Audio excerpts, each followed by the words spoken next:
Good morning. Good morning, everyone. Shall we begin by singing together? Stand as you're able.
Good morning, everyone.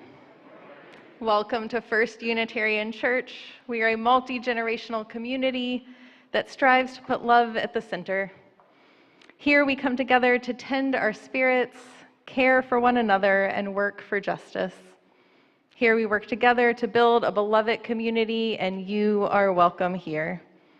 Whether you're feeling hopeful or weary, whether you're joining us for the first time or you've been coming for 70 years, whether you're here in the sanctuary today or joining us online, we are so glad you're here. It is good to be together today on this first Sunday of Black History Month as we honor the memory of those who came before us and look ahead to the work that remains in the long struggle for freedom and justice. Following the service, I invite you to join fellow congregants for a social hour next door in the Buchanan building.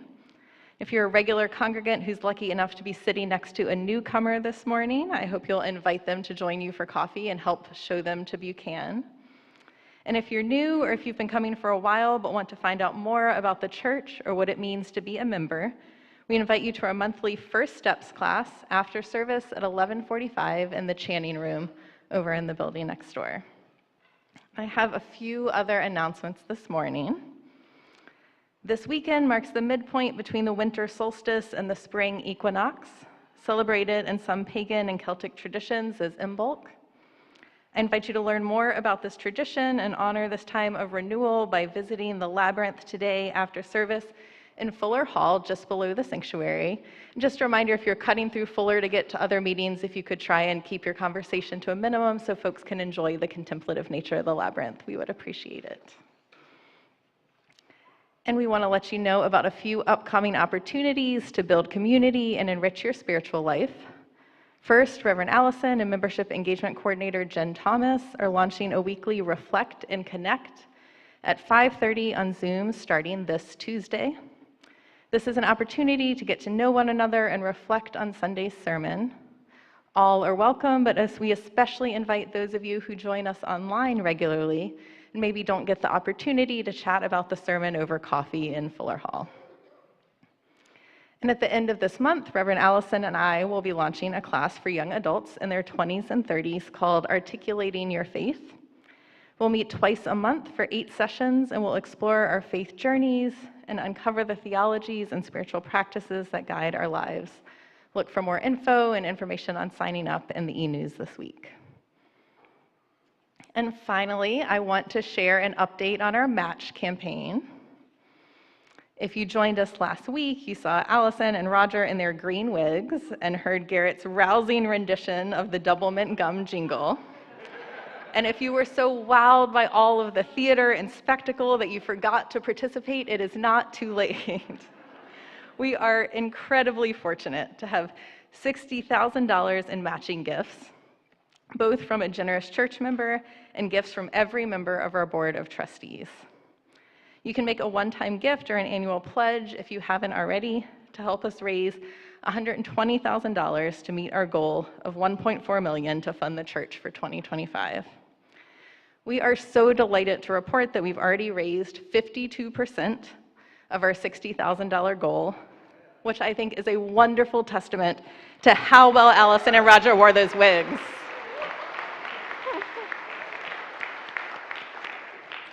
And I joke because these days we can use all the fun and joy that we can get.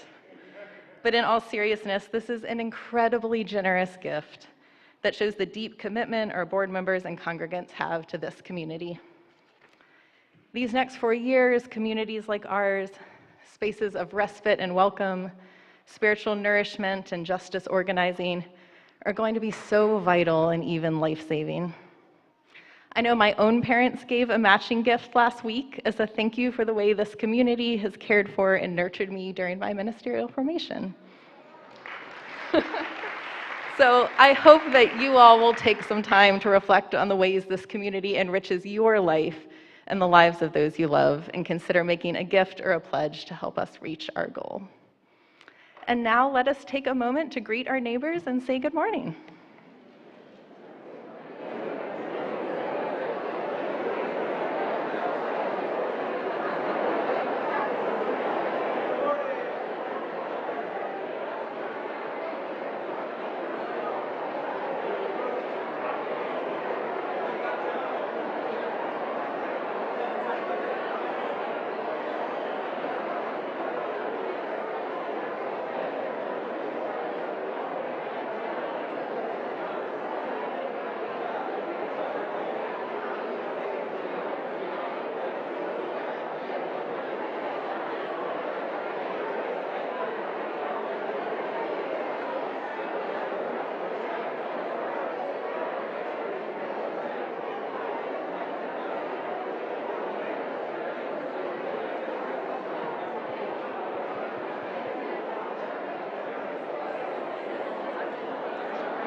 We open our service with a chalice lighting, and if you're at home, we invite you. You could light a chalice at home, or if you have a candle, you can light that along with us. And we have Jürgen and Cornelius Thompson who are going to light our chalice this morning, and Andrew's up here too, who is one of our youth advisors, so that is wonderful. Let us say together, we are Unitarian Universalists. We light this chalice in faith, in hope, and in love. Thank you. Wonderful. Thank you. And our call to worship this morning is a reading, The Task of the Religious Community, by Mark Morrison Reed, one of the first Black Unitarian Universalist ministers in our movement, and someone who made way for others to follow. The central task of the religious community is to unveil the bonds that bind each to all. There is a connectedness, a relationship discovered amid the particulars of our own lives and the lives of others. Once felt, it inspires us to act for justice. It is the church that assures us that we are not struggling for justice on our own, but as members of a larger community. The religious community is essential, for alone our vision is too narrow to see all that must be seen, and our strength too limited to do all that must be done. Together, our vision widens and our strength is renewed.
Our responsive reading is The Legacy of Caring, written by Tandeka. Despair is my private pain, born from what I have failed to say, failed to do, failed to overcome. Be still, my inner self. Let me rise to you. Let me reach down into your pain and soothe you. I turn to you to renew my life.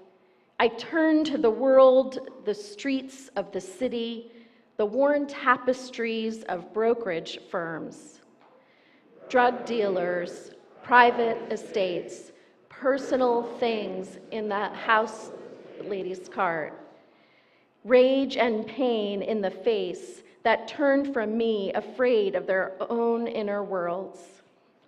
This common world I love anew as the lifeblood of generations who refused to surrender their humanity in an inhumane world courses through my veins. From within this world, my despair is transformed to hope, and I begin anew the legacy of caring. And let us sing together our doxology. Will you rise in body or in spirit?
Good morning, I'm Leah Ongiri and I'm joined by Nancy Duncan. This month our theme is grief. This is a chance to consider sadness and sorrow and loss for sure, but also this is an opportunity to reflect on our many emotions and how it is that we hold and share and transform them. Our story today is Ivy and the Lonely Rain Cloud, written and illustrated by Katie Harnett. There once was a rain cloud. This is the rain cloud. The rain cloud was sad because the horrible hot sun had scared all the other clouds away, and he was the only one left. He had no one to talk to and no one to play with. He needed a friend. So he looked, and he looked. And he looked, but no one wanted to be his friend. He had almost given up when he spied a small figure down below him. The girl didn't look happy with the sunshine. She looked grumpy. Maybe she was lonely too. So the lonely rain cloud followed her to the market, where she was grumpy. He followed her to the metro, where everyone was grumpy. He followed her home, where she was very grumpy.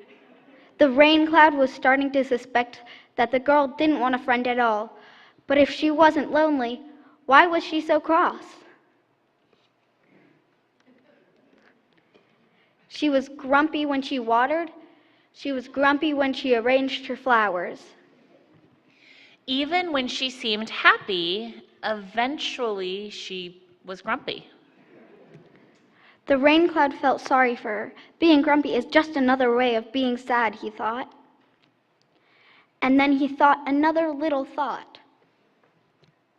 He watered, and he watered, and he watered. The next morning, the girl couldn't believe her eyes. From then on, the happy rain cloud and the girl grew beautiful flowers together, come rain or shine. The end. Nice. Before the learning community moves next door, I want to plug our parenting circle. This is an extra announcement. You are so lucky this morning. We have a parenting circle, and it happens next Sunday and most second Sundays. So if you are a parent in any stage or kind of role, and you might like a chance to connect in community, please come next week for lunch after the service and our circle. No need to RSVP. So now I invite all the children, the youth, and the religious education leaders. We're going to depart for our classes. If you are a new family, please meet us in the lobby, and we would love to show you where it is that we go. As we leave, let's all together join our voices in our hymn of blessing.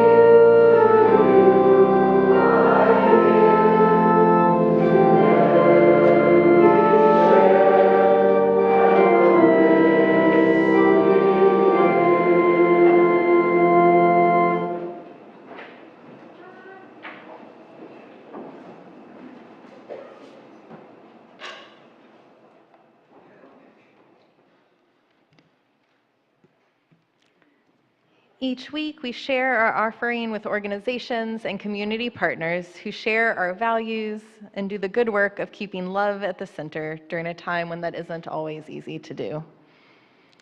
In response to the devastating wildfires and the impact of other climate change disasters, for the month of February, we share our plate with the UUA Disaster Relief Fund. The fund is part of a covenant between the UUA and congregations, between congregations who give generously and those in need, and with community partners. Through aiding our congregations, their members, and their community partners, we embody our faith and values. The UUA shares that the Disaster Relief Fund is currently at its lowest level since it was started in 2017. Our commitment to this shared plate will help sustain this fund going forward. In a moment, our ushers will pass baskets in the sanctuary for offerings by cash or check. If you'd like to share your offering online, you could use the QR code that will appear on the screen. Thank you very much for your generosity, which helps sustain the mission of this church and our community partners.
During our service each week, we take time to hold the prayer intentions of our community.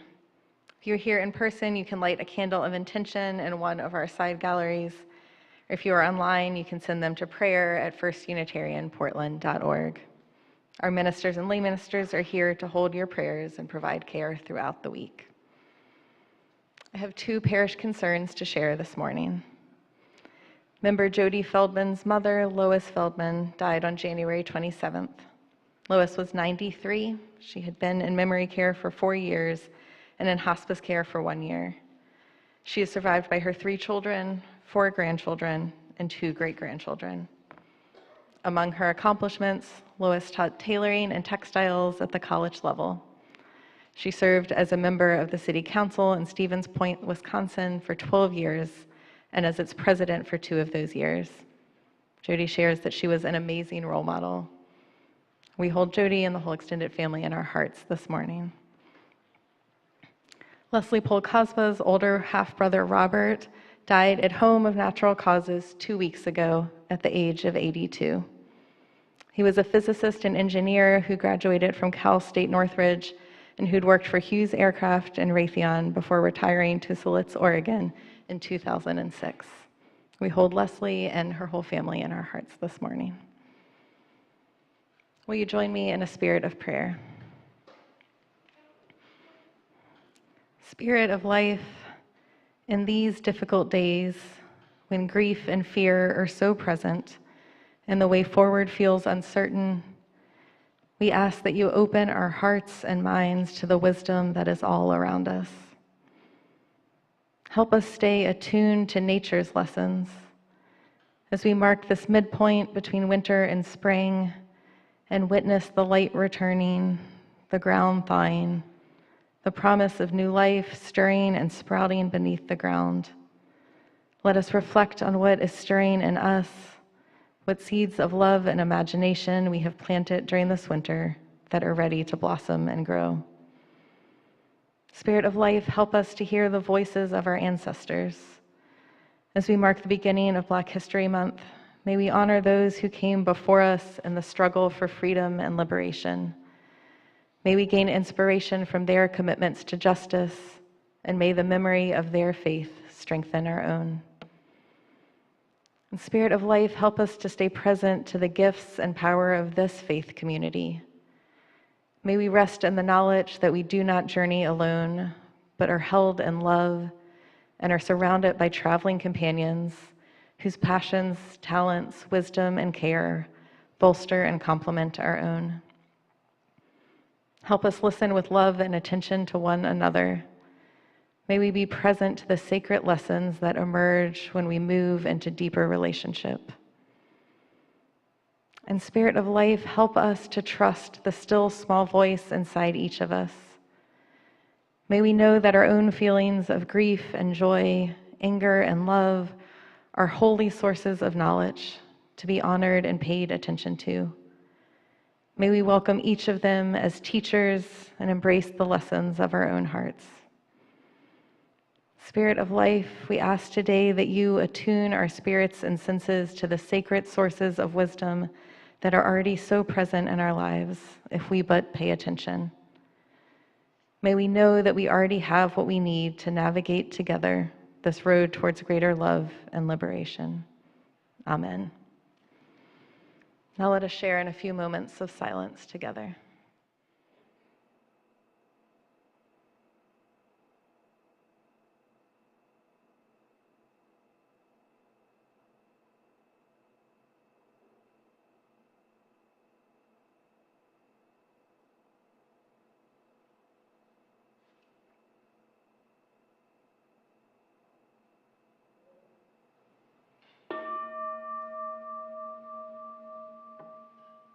Amen.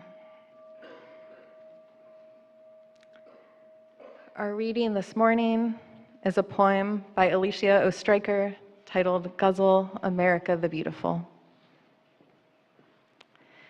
Do you remember our earnestness, our sincerity in first grade when we learned to sing America the Beautiful, along with the Star-Spangled Banner, and say the Pledge of Allegiance to America?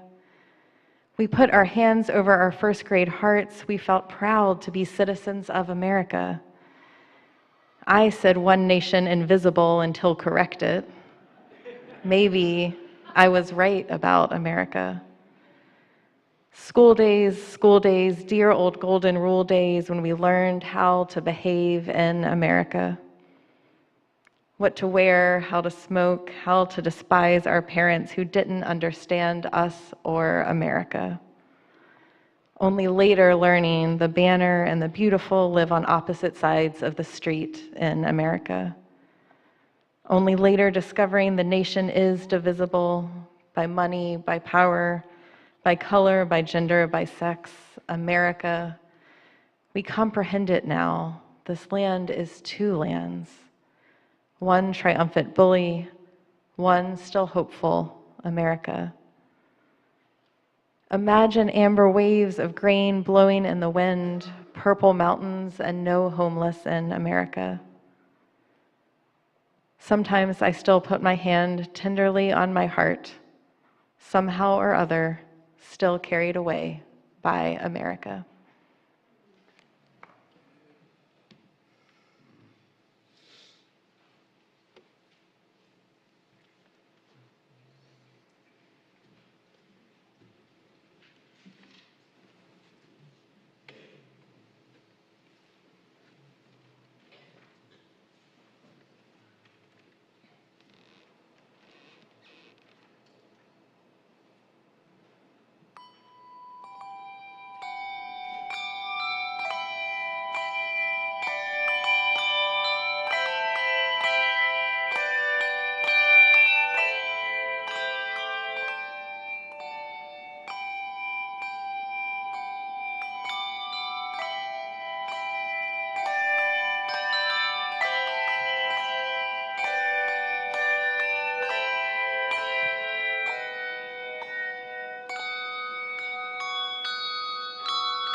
Often, when I speak to people about their first visit to our congregation, they will share that they were surprised by the tears that flowed. Tears of joy, tears of grief, tears of release. People shed tears here for many reasons, and sanctuaries are one of the few public spaces where tears are clearly welcome. If you're not sure, let me just say to you today, tears are always welcome here. This is a place where people come to mourn what they have lost. Our church exists for many reasons, and yes, one of them is to provide a sanctuary for your tears and the feelings that come with tears, even if your eyes remain dry. Over the last 16 decades, this has been a safe and sacred place to bring our grief and our despair and our hopelessness as we try to make sense of what or who we have lost, what remains, and how to go forth and rebuild our lives. Most often, we associate this with the death of a loved one and a memorial service. The last time I led a memorial service in this room was for a beloved boy who passed at the tender age of 12. The grief over a child can feel unbearable. And yet, here we engaged together in celebrating all he brought to life in the world, from his first steps to his last, and mourned all the steps that he would never take. This space witnessed some hard and harrowing grief, and just like in that most difficult of deaths, it has also borne witness to the ways that love is what is eternal in the end, and how the survivors now carry their beloved and their light with them wherever they go. And in that case, the light of a passionate, creative, compassionate soul who packed in more in 12 years than many of us do in much longer spans of years. Often when people share their story of tears here in our sanctuary, it isn't a person they are grieving, although that happens too. Often it is that they didn't think they would ever find a church like this one. Although they did cross our threshold, so a part of them hadn't given up on it. These stories often reveal a sense that a congregation would never welcome all the parts of who they are. In fact, this is why they left another congregation or religion in the first place. That place or those places were somewhere they felt they didn't belong. And now the words, the music, the values, and the actions of people feel like, I can not only be in this space, but truly belong. Sometimes the person didn't choose to cross the threshold on their own, but they came with or for someone else. And maybe they had given up on feeling welcome in a religious community. Yet surprisingly, they found that this was what they had always hoped for, but didn't believe existed. It can be a painful grief to carry, having to separate yourself or having been separated from the religion of your family or childhood, or even one you found later in life. My mother carried the pain of separation. The religious community in which she was raised had no tolerance, certainly no embracing, of someone who identified as queer or a woman who sought to fight for gender equality. So tears of grief over what she had given up on and tears of release at what she had found commingled as she entered a Unitarian Universalist sanctuary in those early days. Her love of ritual, her love of religious community when it's at its best, finally had a place to go. By the way, we are a human community, and we have made and will make mistakes in our efforts to include people. That's why we believe that diversity, equity, and inclusion work is so important, including naming when we, yes.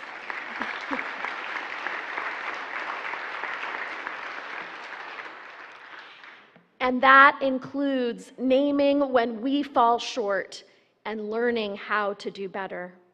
We aim for a community of belonging whose doors are open wide to all who seek a liberal religious home where pluralism is upheld.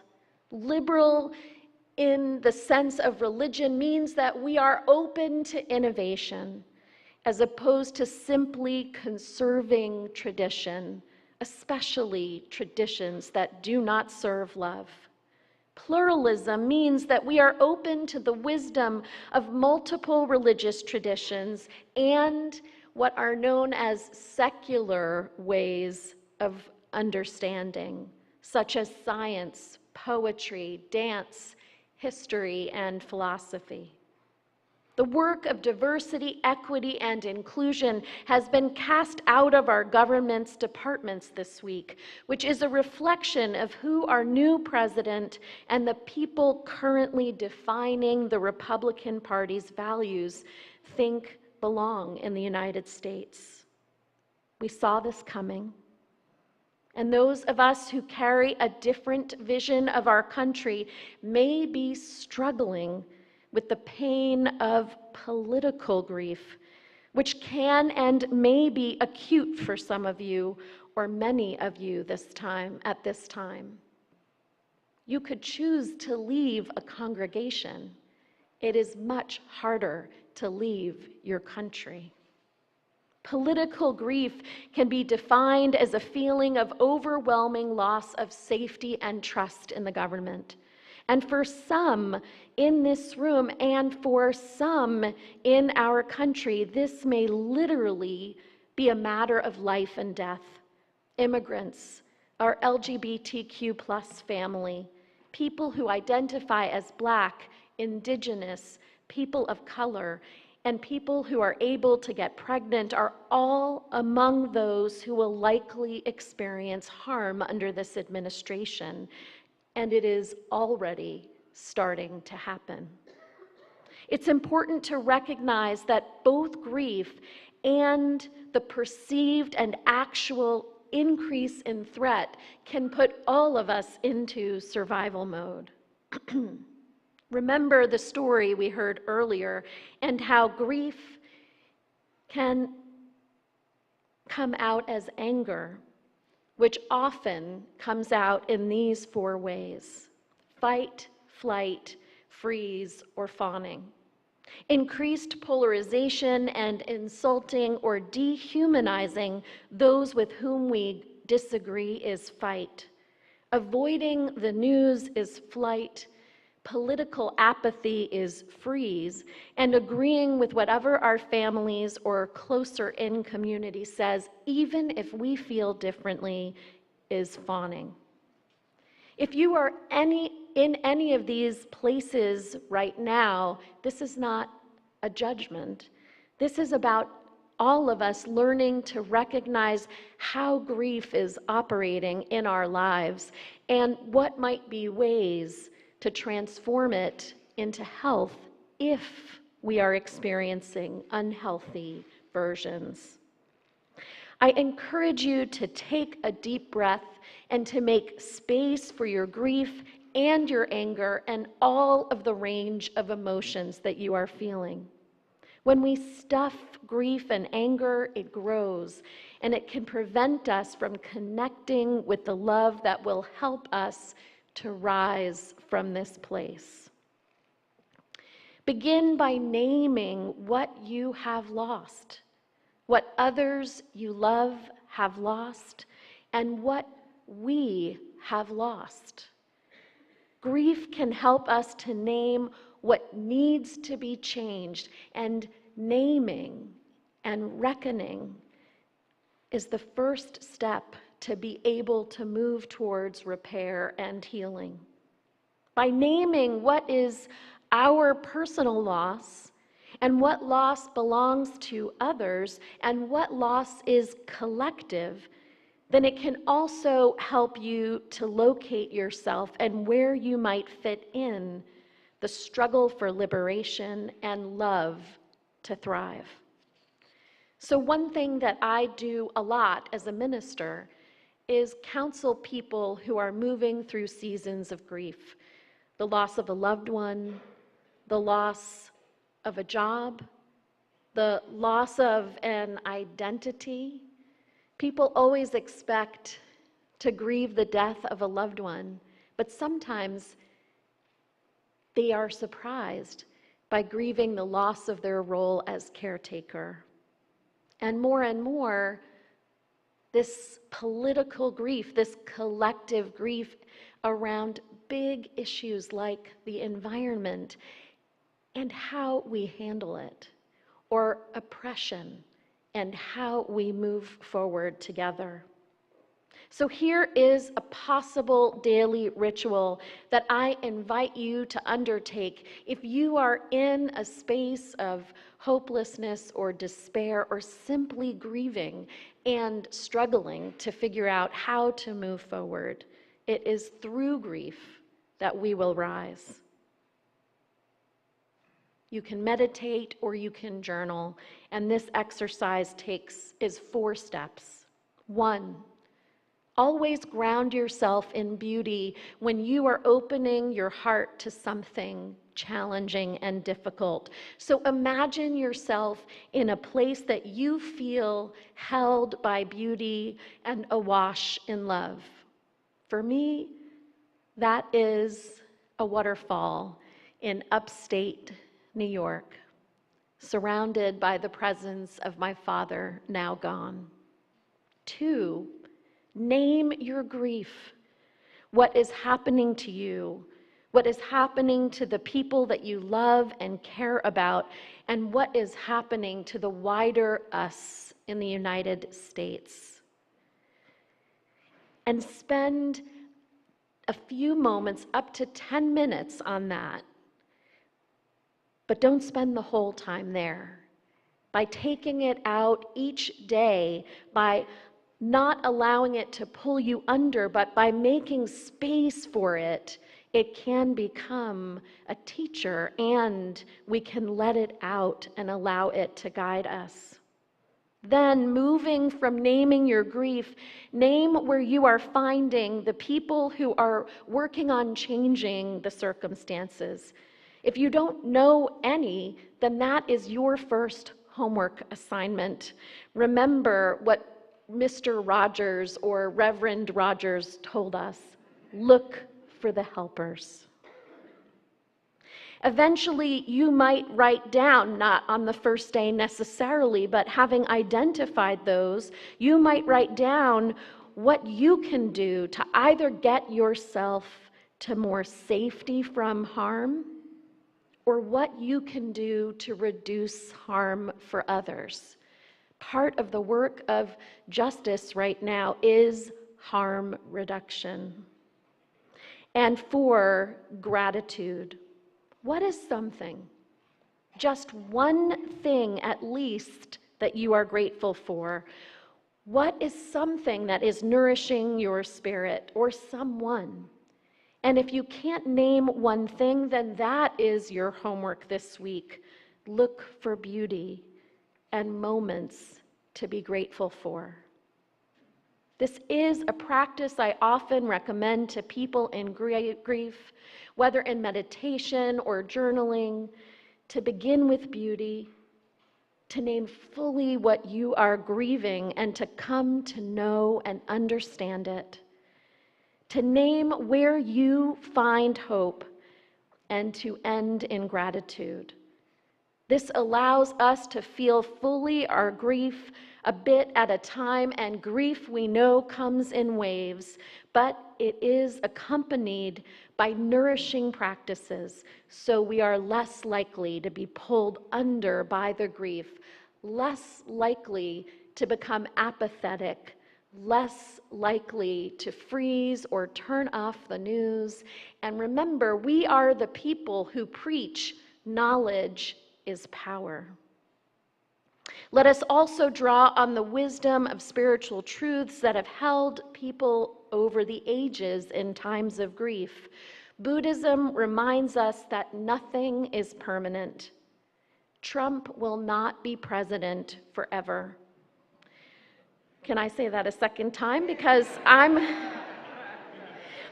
this was a hard service for me to write because I realize I'm grieving.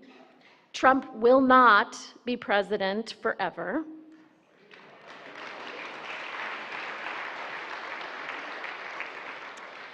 But grief may show us that we were attached to a reality that wasn't actually present. Over half the voters elected him.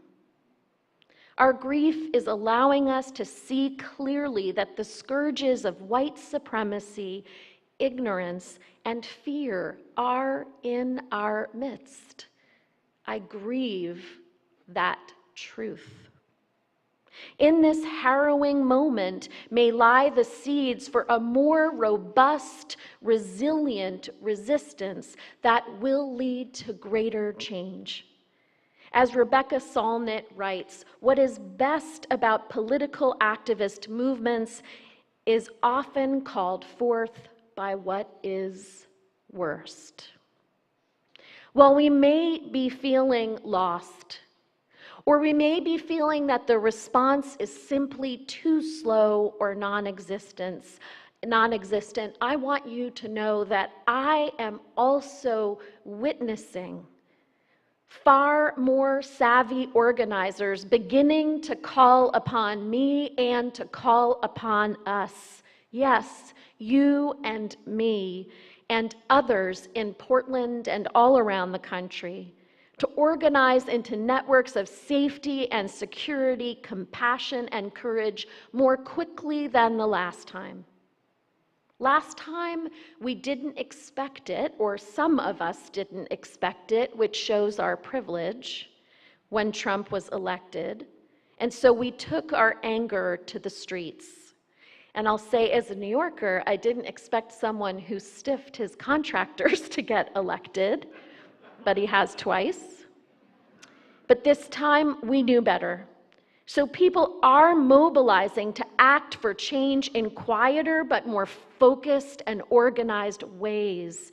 It may feel small right now, but I invite you to look around you, to listen, to ask Dana Buell, our social justice director, to ask me and to ask others, what is happening? Are people gathering to figure out ways to resist and to continue to work for liberation? And the answer is yes.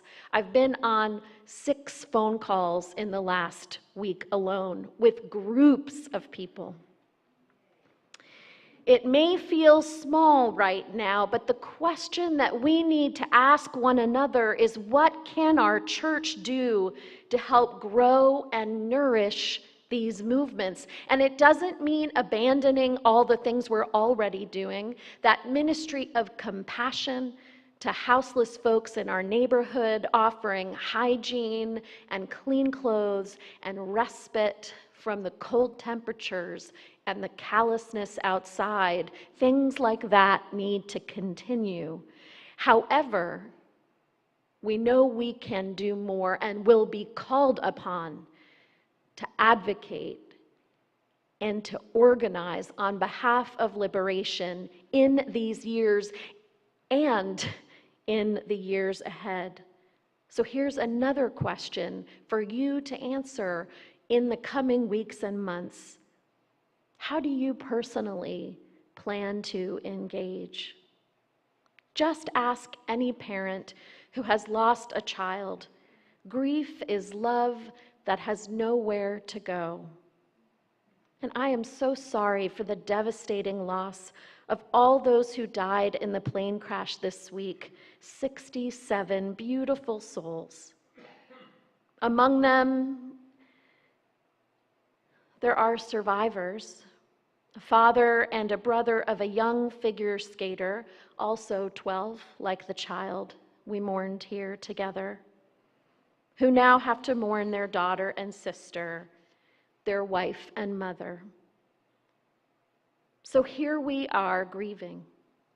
Maybe because we still believe in and love the ideal of one country, indivisible, with liberty and justice for all, yet, as Alicia Ostreicher shares,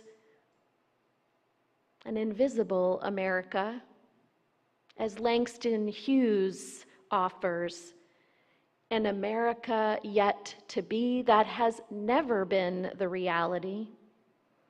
The Pledge of Allegiance was a vision originating in the week of a country torn asunder by war and white supremacy in the wake of the Civil War, and was rewritten when we celebrated the 400th anniversary of Columbus's arrival in the Americas, again a moment celebrating domination and supremacy. And in 1954, the words "under God" were added in part to distinguish us from an other during the Cold War.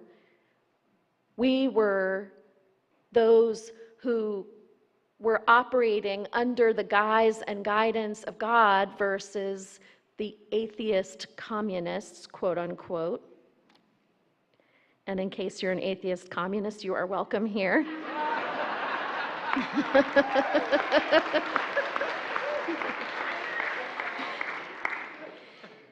You see, our grief is evidence that we still have a love for a dream that has never been realized, but has had the blood, sweat, and tears of our ancestors behind it.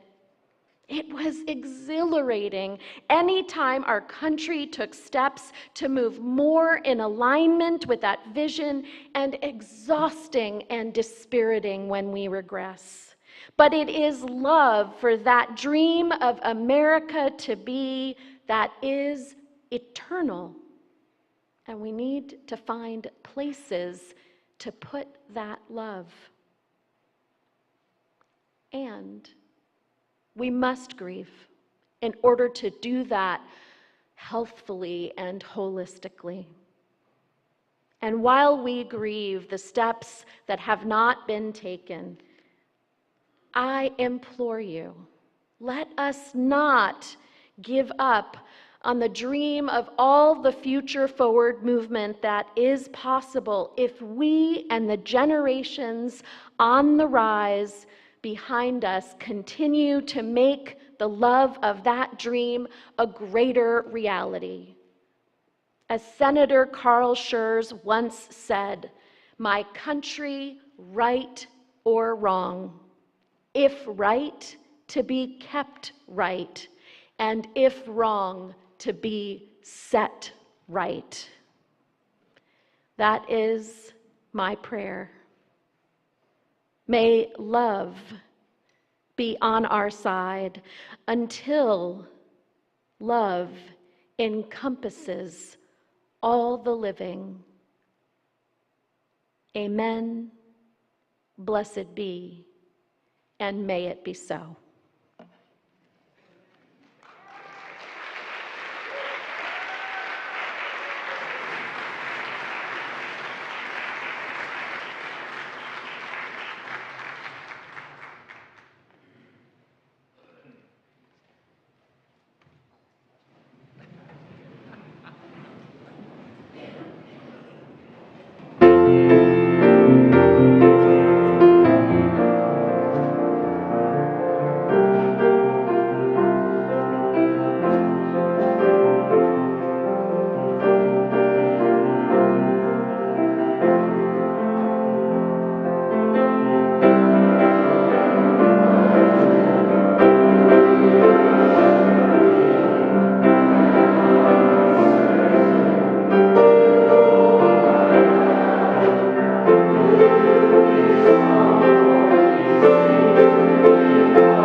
and now in our going.